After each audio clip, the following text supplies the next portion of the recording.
My Lord and my God, I firmly believe that you are here, that you see me, that you hear me. I adore you with profound reverence. I ask you for pardon of my sins and grace to make this time of prayer fruitful. My Mother Immaculate, Saint Joseph, my Father and Lord, my guardian angel, intercede for me. It's only 8 days to Palm Sunday and the start of Holy Week.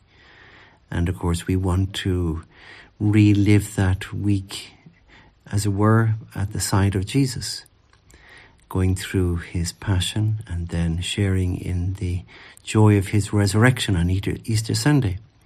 However, something occurs to me is kind of important for us to understand the events of Holy Week, and that is to appreciate just how frightening it was for the apostles and the disciples, especially towards Holy Thursday and Good Friday, to be seen to be a follower of Jesus. We know that the apostles, all bar St. John, they all ran away from Jesus. And St. Peter's triple denial of Jesus is very famous. But you, nor I, should be quick to say, well, had I been there, I would never have run away. I would have stuck by the side of Jesus. I would have died with him. Because remember, St. Peter himself said that on Holy Thursday. Even if I have to die with you, I will not deny you, he says very rashly, because of course he runs away from Jesus. But we have to understand that the atmosphere was very frightening. The leaders of the Jews, the chief priests and the Pharisees, were very hard men, and they were ready to kill Jesus and even to kill Lazarus, knowing that he was completely innocent, but just because Jesus had risen him from the dead. So they're kind of amazing, really, their readiness to do violence.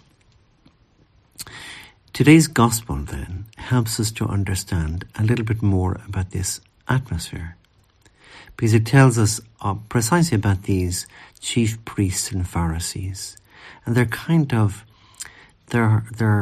toughness, their hardness, and their mocking of those who show any sympathy for Jesus.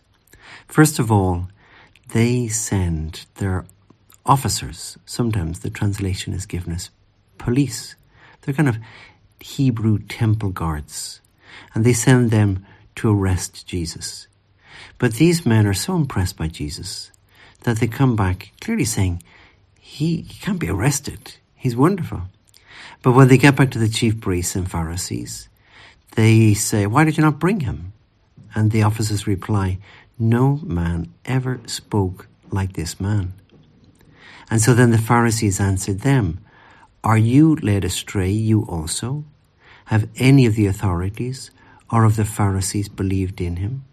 But this crowd who do not know the law are accursed. So that's very shocking, the way they abuse these temple guards. And they're ready to, you get the impression, to do violence to these poor guards. Are you led astray, you also? So you get the sense that these poor officers end up trembling in their boots. And that's not all, because then even one of the Pharisees themselves, Nicodemus, he himself gets a roasting. Nicodemus, we're told, had said to the Pharisees, does our law judge a man without first giving him a hearing and learning what he does? And they pounce on him immediately, and they reply, are you from Galilee too? Search and you will see that no prophet is to rise from Galilee. You can see that they're kind of threatening Nicodemus and the officers, also kind of suggesting that they might be followers of Jesus. And of course, Nicodemus is a hidden follower of Jesus, so they're not totally mistaken. But now even Nicodemus, you can see that he's very frightened.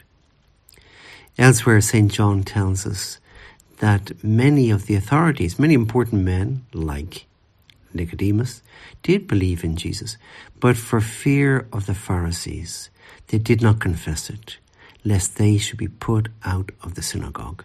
So we see that they're frightened of being excommunicated, because that was a very serious punishment in Israel. Essentially, if you were excommunicated, you became a social outcast, a nobody.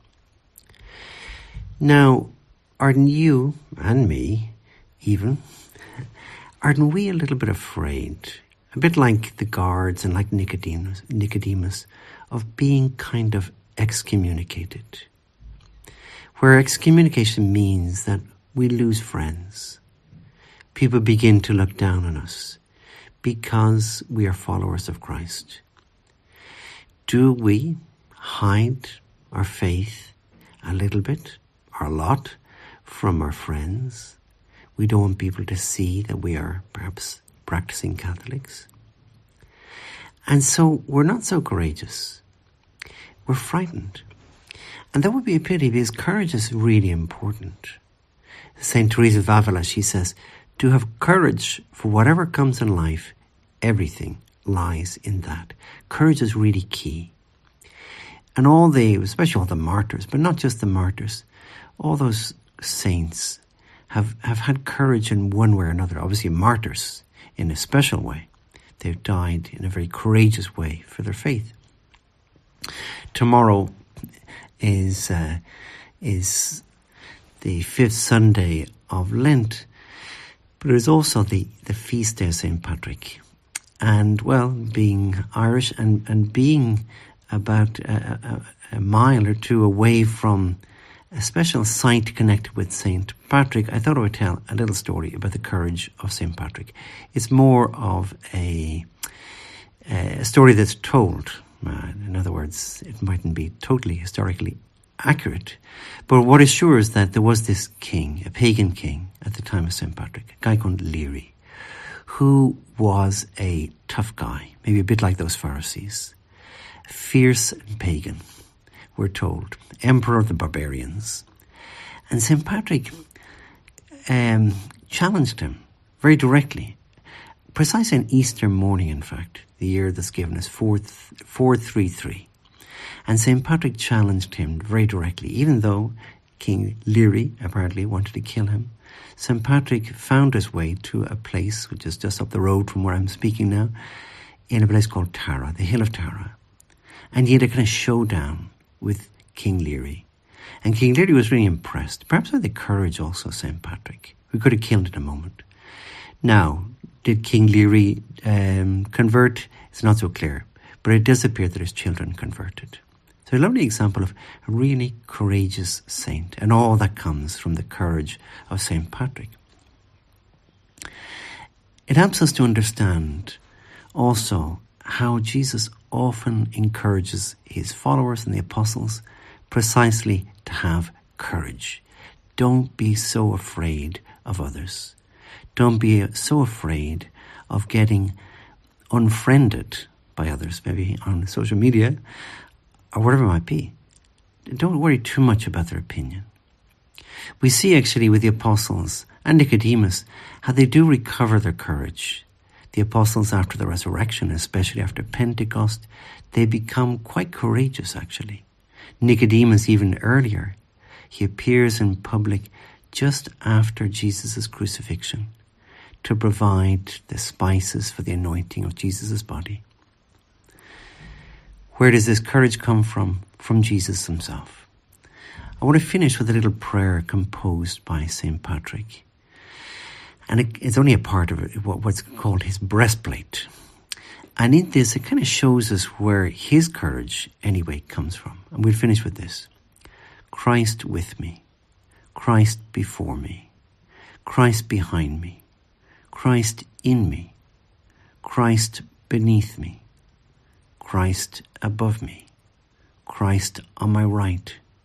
Christ on my left. Christ when I lie down. Christ when I sit down. Christ when I arise. Christ in the heart of every man who thinks of me. Christ in every eye that sees me. Christ in every ear that hears me. I give you thanks, my God, for the good resolutions, affections, and inspirations you have communicated to me in this meditation. I ask you for help to put them into effect. My Mother Immaculate, Saint Joseph, my Father and Lord, my guardian angel, intercede for me.